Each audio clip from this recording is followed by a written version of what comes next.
noite a todos. Sejam todos abraçados pelo recanto de luz. Nós como costumamos dizer, todos aqueles que têm fé e que aqui vêm, quando chegam no portão, já tem um amigo espiritual nos aguardando para tratar das nossas necessidades, que a gente sabe que muitas vezes são muitas, né? Então, se a gente chega aqui, esse silêncio maravilhoso que estava agora aqui, cada um de nós estava sendo atendido. E nisso que a gente tem que se conectar. Queria só chamar a atenção de todos, eu não sei se vocês viram, que nós não mais solicitamos aqui na frente ajuda, mas é lógico que nós agradecemos sempre, porque agora fica passando na TV a nossa solicitação da ajuda aos alimentos, aquelas pessoas que podem para nos ajudar, ao brechó e tantos outros trabalhos que o Recanto oferece.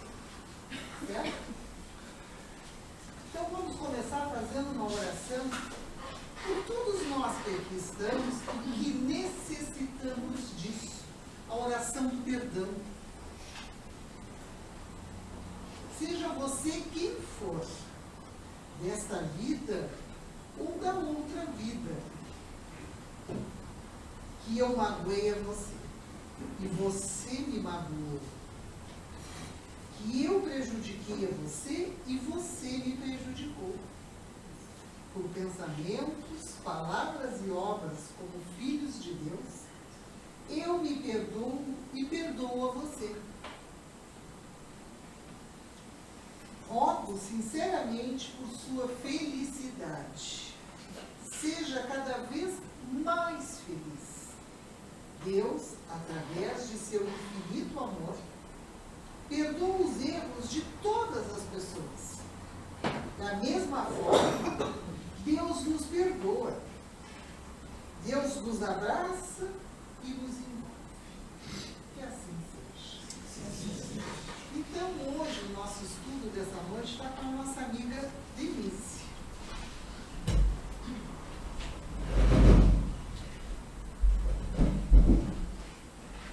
Boa noite a todos, bem-vindos ao nosso recanto. Nós estamos quase terminando de estudar juntos esse livrinho aqui, Jesus no Lar. São 50 textos e a cada reunião, né, a gente estuda um e a gente já está no 47. Estamos terminando de estudá-lo juntos. Tá? Esse livro, ele é ditado pelo Espírito Neio Lúcio, ele é escrito por Chico Xavier e ele é tido como o primeiro culto cristão no lar, que era Jesus na casa de Simão Pedro, falando todos esses ensinamentos. E aí os 50 textos, é cada dia que eles se reuniam e Jesus falava uma história e trazia um ensinamento em conjunto. Bom, lá no capítulo 47, a gente tem o educador conturbado. Um homem singularmente forte, que se especializara em variados serviços de reparação e reajustamento, foi convidado por um anjo a consertar um aleijado que aspirava ao ingresso no paraíso e aceitou a tarefa.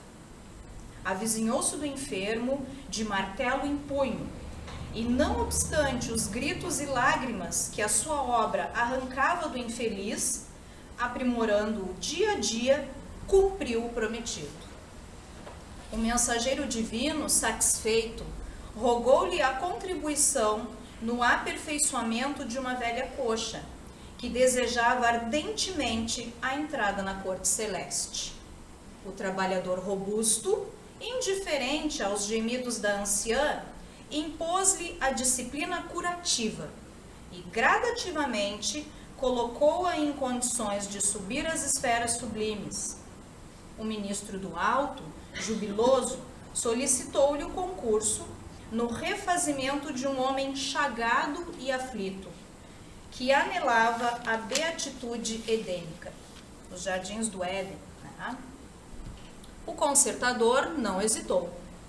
Absolutamente inacessível aos petitórios do infortunado, queimou-lhe as úlceras com atenção e rigor, pondo-o em posição de elevar-se.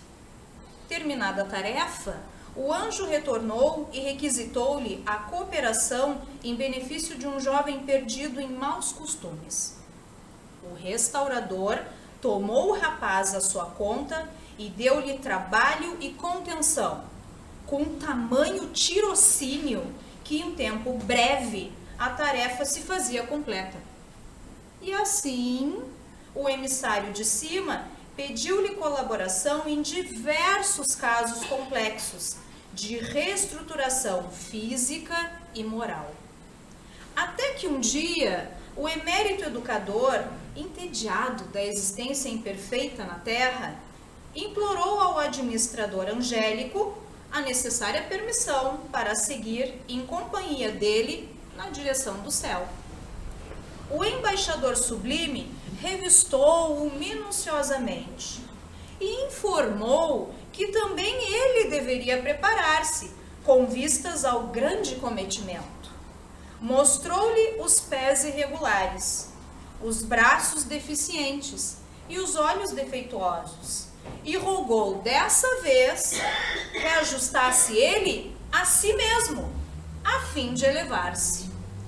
O disciplinador começou a obra de autoaprimoramento, esperançoso e otimista.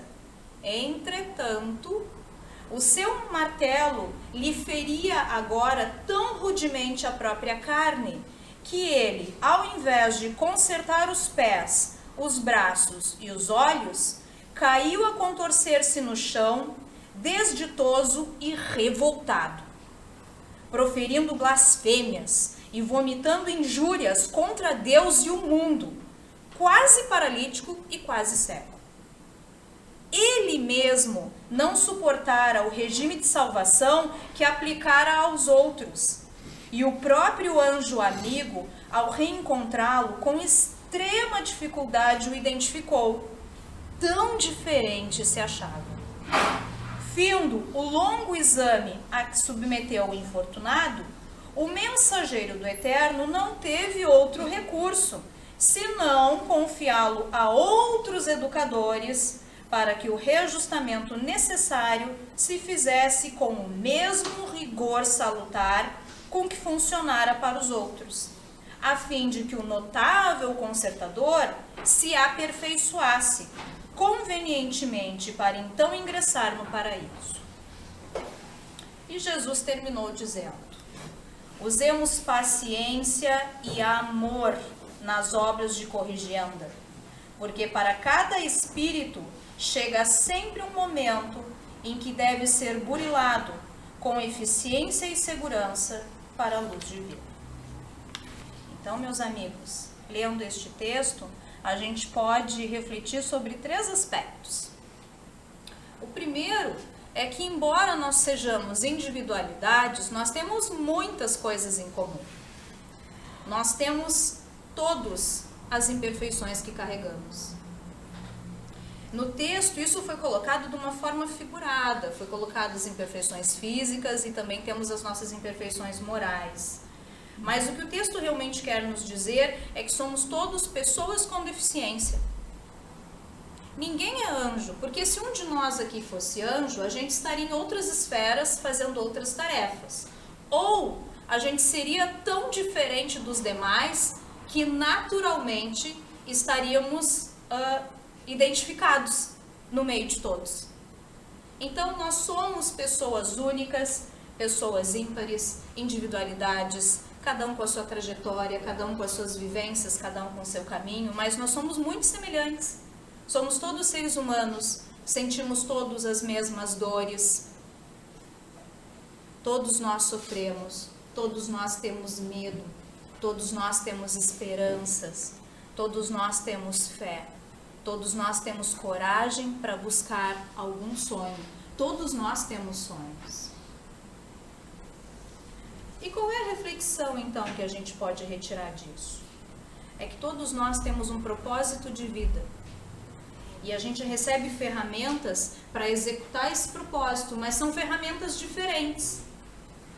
E isso acontece apesar de todas as nossas deficiências.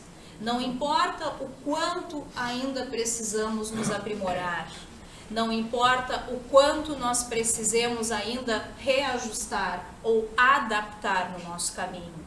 Nós temos um propósito a seguir.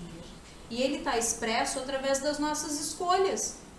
Das escolhas que a gente faz quando vai construindo uma vida, quando vai se tornando um adulto, quando vai escolhendo uma profissão, quando vai se aproximando de amigos, quando vai exercendo uma tarefa, um trabalho. É através de tudo isso que a gente constrói, que a gente chama de vida, de caminhada, de história, que a gente cumpre o nosso propósito. E ele é diferente para cada um, porque cada um sabe uma coisa diferente. Tem um que sabe muito de português, por exemplo. Tem outro que sabe muito de matemática. Se eu for alinhar tudo por matemática, aquele que sabe português não sabe nada.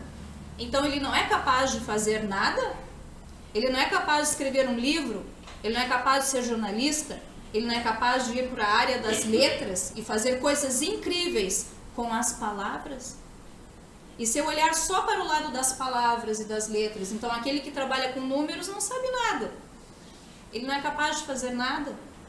Ele não é capaz de explicar as maravilhas numéricas que existem no universo, todas essas conexões, todos esses encaixes, todas essas explicações. Então, cada um tem uma ferramenta diferente para seguir na vida, cada um tem um propósito, cada um cumpre esse propósito. E cada um tem as suas deficiências. Não somos perfeitos, não estamos prontos e acabados, estamos em construção e quem nos constrói somos nós mesmos. Tem uma frase que foi dita numa reunião mediúnica, quando um médium estava se depreciando, justamente, dizendo o quanto ele era imperfeito, o quanto ele tinha ainda para crescer, para evoluir, o quanto ele era incapaz. E o espírito comunicante, em tom mais ameno, assim, para relaxar a tensão, porque o médium estava realmente chateado e deprimido, se sentindo a última das criaturas. O espírito comunicante diz, mas pensa bem, se eu preciso atravessar o país e eu precisava de um cavalo alazão, mas eu não tenho, o que eu faço? Olho para o lado, o que eu encontro?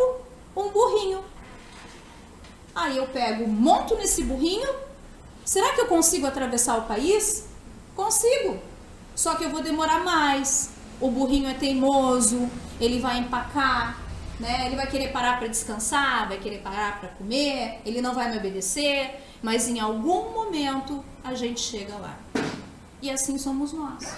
Nós não somos ainda esse cavalo alazão que atravessa, lindo, maravilhoso, galopante, atravessando o país.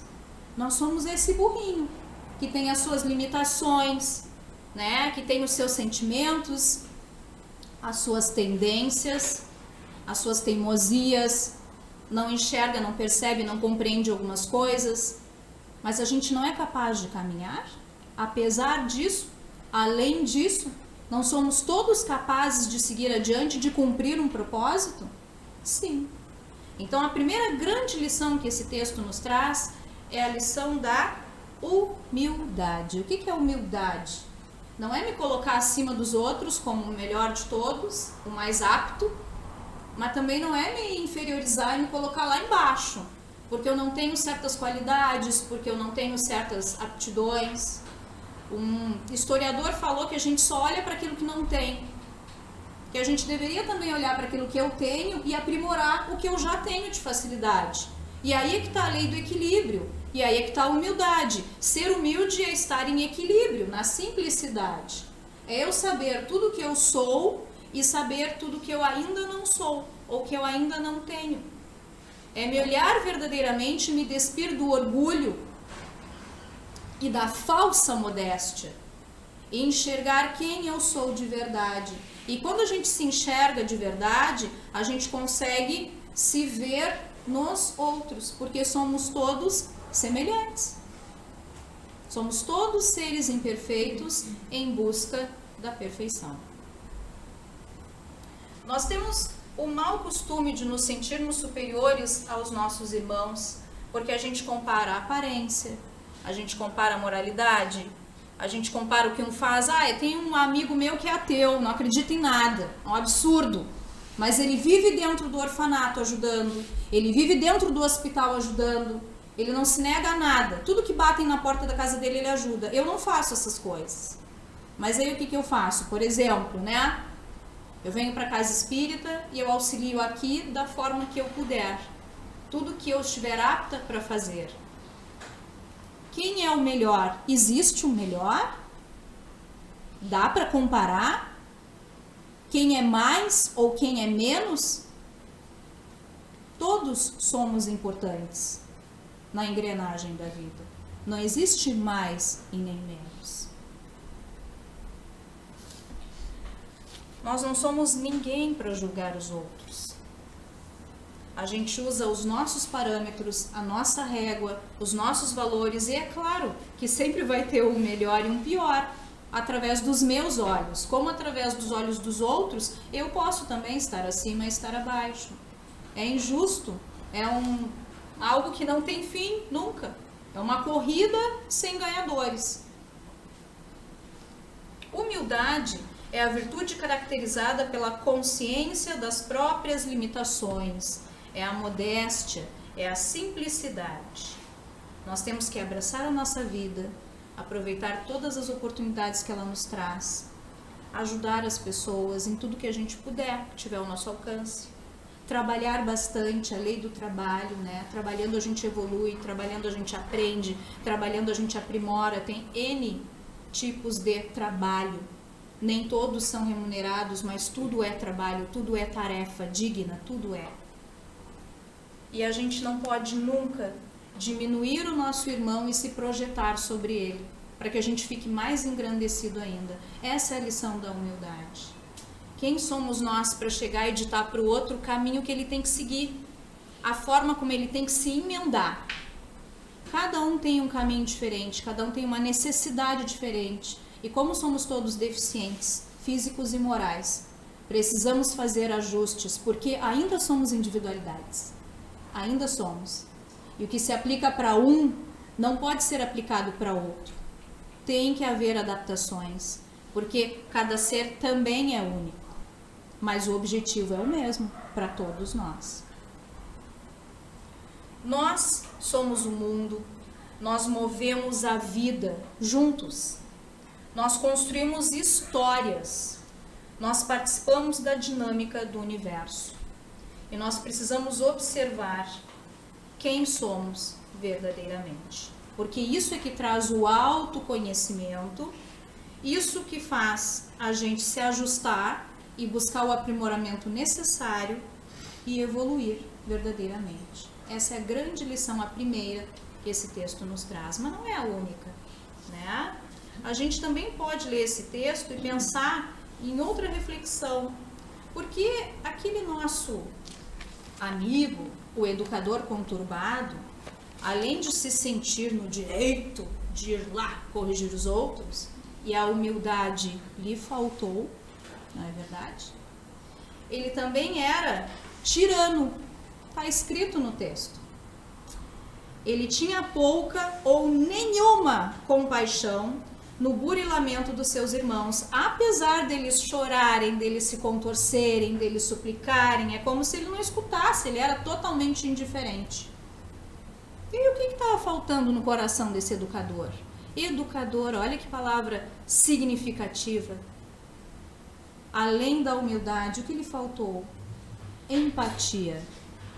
Em momento algum, ele conseguiu se projetar no lugar do outro, mas é claro que ele não conseguiu, porque quando a gente não consegue se colocar no próprio lugar, e isso é humildade, eu jamais conseguirei me colocar no lugar do outro. Se eu não sei o meu próprio espaço, que dirá saber o espaço do outro? Se eu não sei o que eu sinto de verdade, quem eu sou de verdade, aquilo que eu tenho, aquilo que me falta, que dirá vou saber do outro? Não tem como, é uma consequência. Então não havia nenhuma empatia quando ele executava a sua tarefa. O outro era uma coisa, não era um ser humano.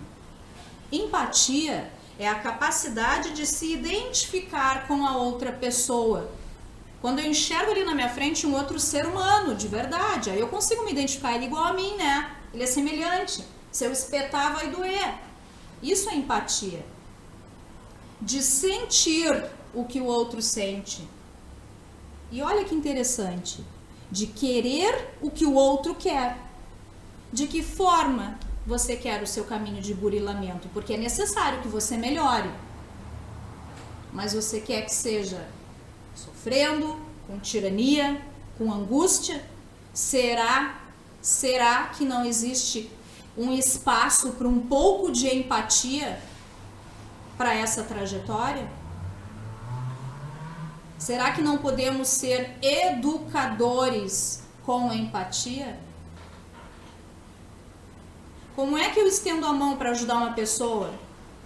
Ah, para de frescura, levanta daí, tu não tá sentindo nada, tu tá te fazendo. Vamos lá, segue a vida. Isso é ter empatia?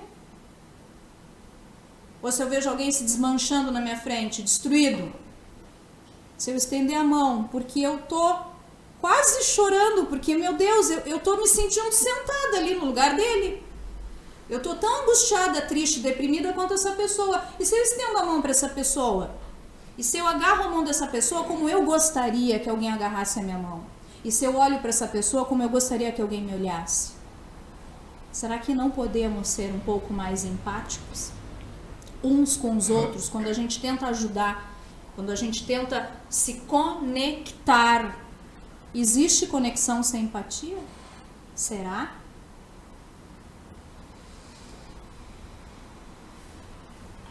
E olha que interessante. Vamos olhar para o nosso físico. Quantas bocas a gente tem? Número 1. Quantos ouvidos? Número 2. Quantos olhos? Número 2. Qual é o maior dos números? 1 ou 2? Matemática. O maior dos números é o número 2. É o que nós aprendemos. Ele serve para a vida. Sabem por que a gente tem 2 olhos e 2 ouvidos? Para exercitar a empatia. Porque quando a gente se aproxima de alguém, a primeira coisa que tem que funcionar no nosso corpo físico são os olhos. Eu tenho que olhar para essa pessoa. Eu tenho que ver essa pessoa, né? Eu tenho que enxergar. Mas é mais do que o olhar, já é uma conexão. Eu tenho que escutar, porque eu tenho que conhecer essa pessoa. Eu tenho que ouvir o que ela tem para me dizer, o que ela tem para me ensinar. Porque assim eu também cresço, porque assim eu também aprendo. Lá no último momento é que a minha boca vai trabalhar. Aí eu vou falar também. Aí nós vamos nos comunicar. Quando a gente já tiver processado uma série de emoções e fatos. Mas o que a gente normalmente faz? Mal nos olhamos, nem nos escutamos. Julgamos, raciocinamos rapidamente e a boca trabalhando ali, ó. E a boca já sai falando.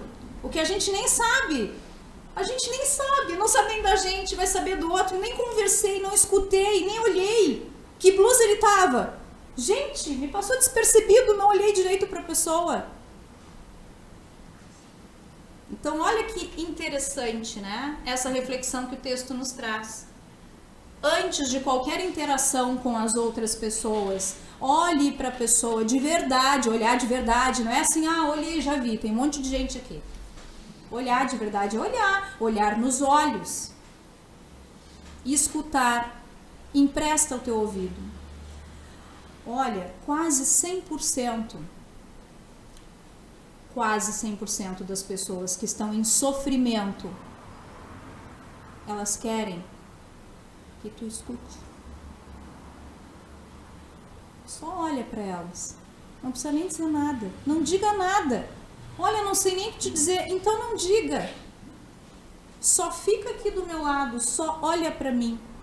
Só me escuta, porque daqui a pouco começa a desenrolar um carretel, né, um desabafo. Escuta essa pessoa. Agarra a mão dessa pessoa, eu tô aqui para ti. Simples. Porque eu também gostaria que alguém estivesse aqui para mim.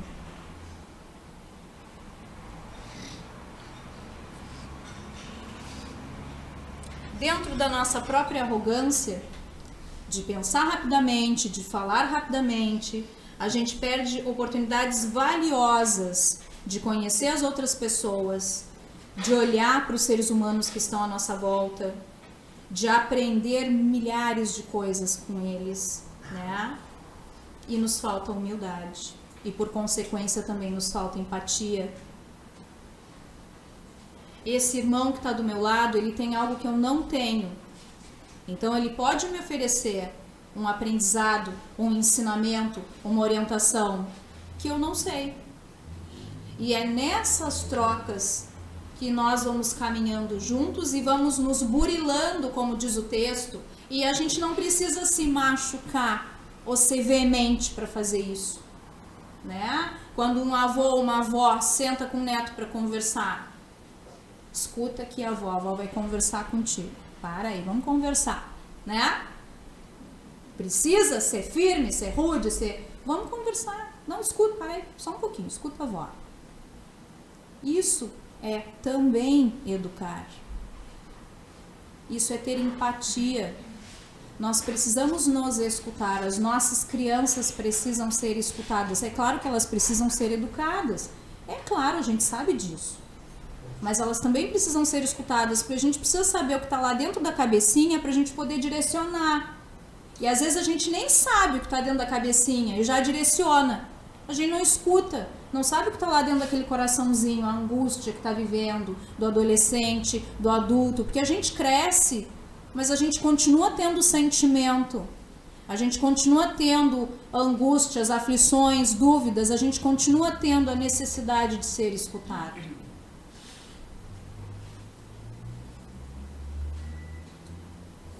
E um terceiro ensinamento que nos traz esse texto, além da humildade, além da empatia, é que a gente vê o argueiro no olho do companheiro e não vê a trave no nosso. Eu sempre achei a trave algo meio engraçado, porque trave me lembra a trave de futebol, aquela trave do jogo de futebol, né? É meio esquisito, né? Uma trave no olho, imagina, é estranho. E aí sempre, claro, me soava engraçado, mas é quase isso, porque o argueiro é um cisco, um grãozinho de areia, aí o outro tá lá meio assim, haha, olha ali, ó, tô vendo, tá com um cisquinho no olho, né, eu tô vendo que tu tá assim, ó, o teu desconforto, eu tô percebendo o teu cisco, enquanto a gente tá aqui com uma trave de futebol, porque trave é uma tora de madeira bem grande, cheia de luzinha de Natal, se estender uma bandeirinha, vira um porta-bandeira e a gente vai seguindo pela vida, olhando o cisquinho no olho de cada um. E a nossa trave aqui, ó, balançando, né? Mas a gente não olha, porque a gente não tem humildade, não é se depreciar, isso é muito importante. Ser humilde não é se colocar para baixo, é só se enxergar como verdadeiramente somos, é ter coragem para fazer isso. Porque quando a gente se olha de verdade, a gente consegue mudar algumas coisas, modificar, adaptar. Agora, se a gente se nega para si mesmo, a gente não muda nunca.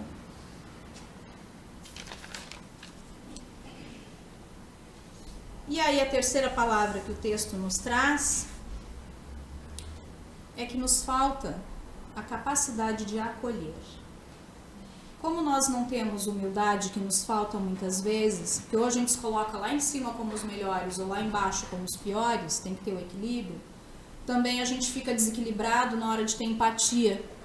Porque eu não sei meu lugar, também não consigo me entender o lugar do outro, também não escuto, também não olho, também não percebo, vou lá tentar ajudar, vou lá tentar corrigir, e não é por mau sentimento, isso foi colocado, não é que a gente é mau, é que a gente está fazendo o que acha que é o mais adequado, mas sem refletir, sem pensar, né? Com calma, um passo de cada vez, conhecendo também as nossas limitações, as nossas deficiências. E aí quando a gente interage uns com os outros, falta algo que é muito importante no mundo, que é o acolhimento. Porque se a gente não tem a capacidade de se acolher, a gente cria um abismo entre nós. É um buraco negro. Não existe conexão onde não tem acolhimento. Então a gente não consegue nada uns com os outros. E às vezes o afastamento é tão drástico que começa a se criar mágoas, rancores.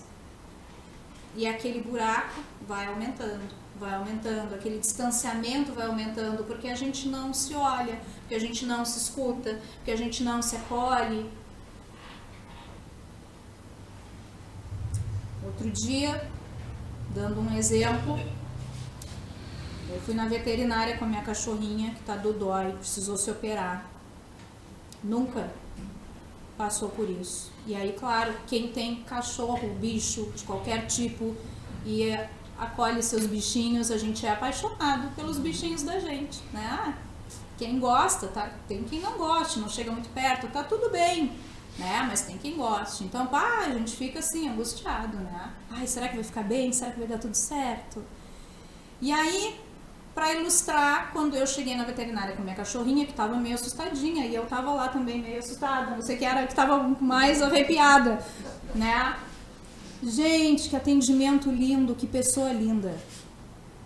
Eu não sei se ela agarrou a cachorra no colo ou se fui eu que ela agarrou no colo, acho que ela agarrou as duas, assim, ó.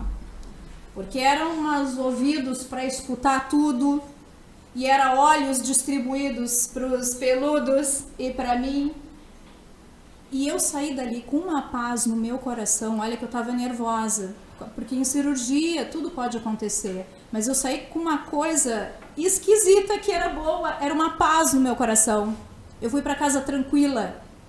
Independente do que acontecesse, eu fiquei tão tranquila de deixar minha cachorrinha com aquela pessoa maravilhosa que deu tudo certo no final, só para...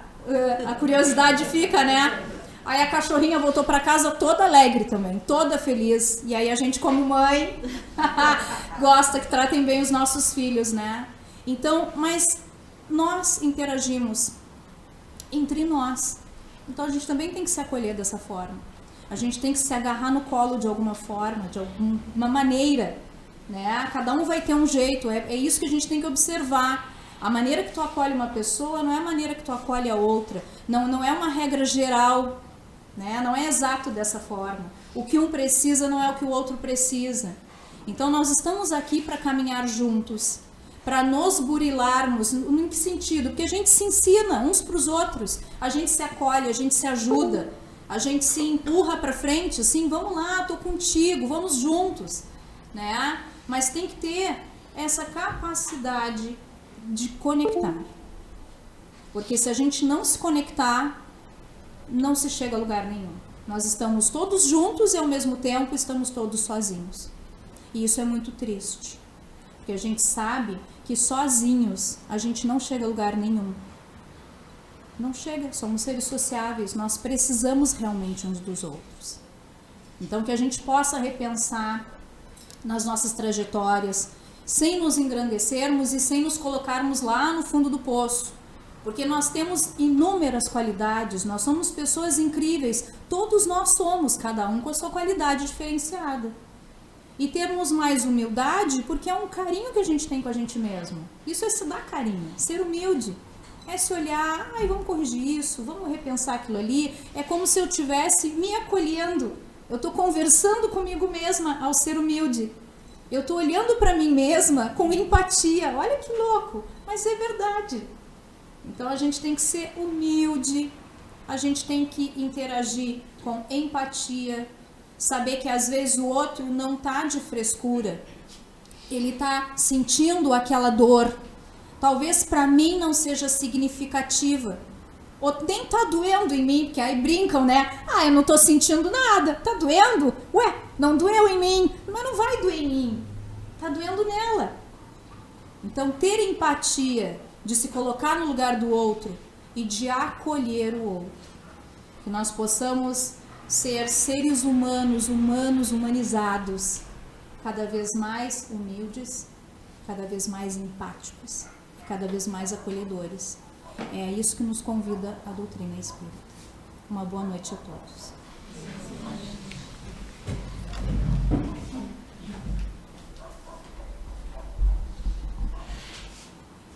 Eu acho que essa menina tem futuro. E depois da lição que ela nos deixou hoje, para a gente ir para casa refletindo, nem sei, eu enfiei todas as carapuças. Todas. Então agora nós vamos fazer uma prece por todas aquelas pessoas a qual nós trazemos os nomes e colocamos aqui nas nossas caixinhas, e também por aquelas que porventura eu não trouxe o nome, mas eu vou pensar nela agora que ela está necessitando. Então a nossa prece, vocês não têm noção o que ela alcança, se ela for sincera. Então vamos pensar. Não é necessário só colocarmos ali, basta que pensemos na pessoa. E é uma prece para nós refletirmos também. É um Pai Nosso. Será inútil dizer Pai Nosso se minha vida não ajo como filho de Deus, fechando meu coração ao amor. Será inútil dizer que estais nos céus, se os meus valores são representados pelos bens da terra. Será inútil dizer, santificado seja o vosso nome. Se penso apenas em ser cristão por medo, superstição e comodismo. Será inútil dizer, venha a nós o vosso reino. Se acho tão sedutora a vida aqui, cheia de supérfluos e futilidades. Será inútil dizer, seja feita a vossa vontade, assim na terra como no céu. Se no fundo o desejo mesmo é que todos os meus desejos se realizem, será inútil dizer, o pão nosso de cada dia nos dai hoje. Se prefiro acumular riquezas, desprezando meus irmãos que passam fome. Será inútil dizer, perdoai as nossas ofensas, assim como nós perdoamos a quem nos tem ofendido.